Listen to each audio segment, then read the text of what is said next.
Hello সবাইকে good morning. সকাল সকাল চলে আসলাম তোমাদের মধ্যে নিয়ে নতুন আরও একটি ব্লগ ভিডিও।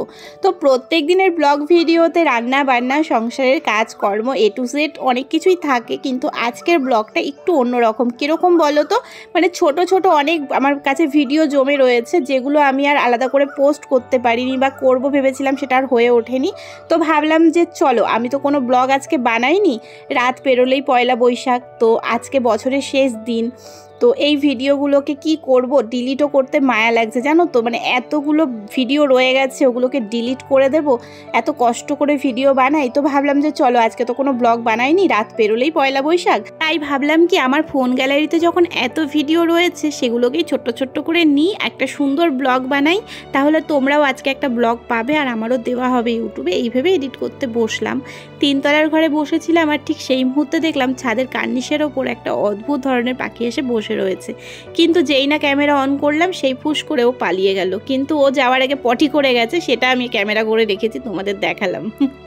তো তারপর সন্ধ্যাবেলা বেরিয়েছিলাম, যেহেতু সামনে চড়ক, বিভিন্ন জায়গায় বিভিন্ন রকম প্রোগ্রাম হচ্ছে। এখানে দেখো একটা দাদা কিন্তু সুন্দর রাধা সেজে নিয়েছে, তো আমি এটা একটু ক্যামেরা করে নিলাম। তো চলো, এখান থেকে চলে গিয়েছিলাম আনুলিয়া। আনুলিয়াতে সবাই হচ্ছে সন্ন্যাস নিয়েছে যারা, তারা হচ্ছে কুল কাটা পিঠের ওপর নিয়ে নাচ করছিল, কাটা খেলা আর কি। তো চলো সেটা একটু তোমাদের দেখাই।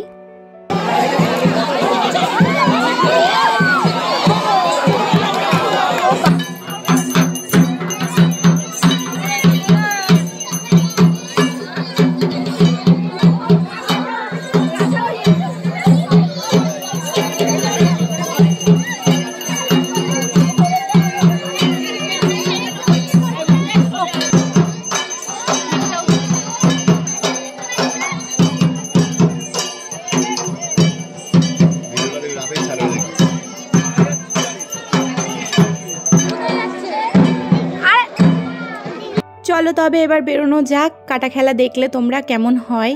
তো চলো এবার যাব হচ্ছে মেজদি ভাইয়ের বাড়িতে, আর এসে এই যে ঠাকুরটা প্রণাম করে নিলাম।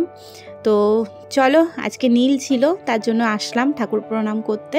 তো তারপর দেখো বেরিয়ে পড়েছি আবার আমরা হচ্ছে ফুচকা খেতে। এখন কটা বাজে জানো? রাত বাজে এখন 11:30, আর আমরা এসেছি ফুচকা খেতে। আর এসে দেখি যে ফুচকা মানে জলও ফুরিয়ে গেছে, আলু মাখাও ফুরিয়ে গেছে। তো দিদিভাই দেখো এখন হচ্ছে আলু মাখবে, তেঁতুল জল রেডি করবে, তারপরে হচ্ছে আমরা খাবো। তো দিদিভাই ভীষণ ভালো, আর মাঝে মধ্যে যেহেতু খেতে আসি সেই জন্য আর আমাদেরকে ফেরালেন না, বেশ তড়িজুত করে ফুচকার জল আর আলুটা মাখলো।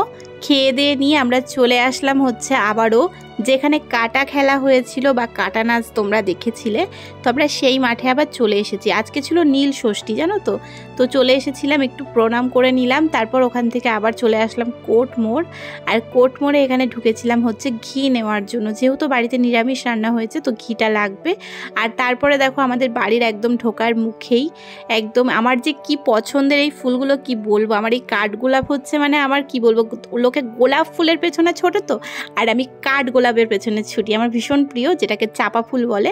তো তারপর চলে গেলাম আমরা হচ্ছে আবারও হচ্ছে রেলবাজার, আর কি প্রচণ্ড ভিড়, কি প্রচণ্ড ভিড়। তো আমরা এসছি এখন রাত্রি কিন্তু বাজে 11টা জানো তো, মানে তাহলে ভাবো এখন এত ভিড়, তাহলে সন্ধ্যাবেলা বা 8টা-9টা নাগাদ কেমন ভিড় ছিল। তো পয়লা বৈশাখের টুকিটাকি কেনাকাটা তো থাকে, তো সেগুলো কিনে নিলাম। তারপর চলে গিয়েছিলাম একটু বাড়িতে। না কেন আমার কাছে, তুমি বলো আগে, বলো আগে তুমি আসলে না কেন, বলো। আমি আর নেবই না, নেবই না। আসো, আঙুল দাও, দাও আঙুল দাও, ধরি ধরি ধরি ধরি ধরি। মার সঙ্গে দেখা করে বেরিয়ে আসলাম। আর দেখো আগামীকাল যেহেতু পয়লা বৈশাখ, বেরোবে হচ্ছে ময়ূরপঙ্খী, তো তারই প্রস্তুতি চলছে। তো চলো আজকের ব্লগটা এই অবধি, কেমন লাগলো জানিও, ভালো লাগলে লাইক করো, সাথে থেকো, পাশে থেকো। চলো সবাই সুস্থ থেকো, আজকের মতো টাটা।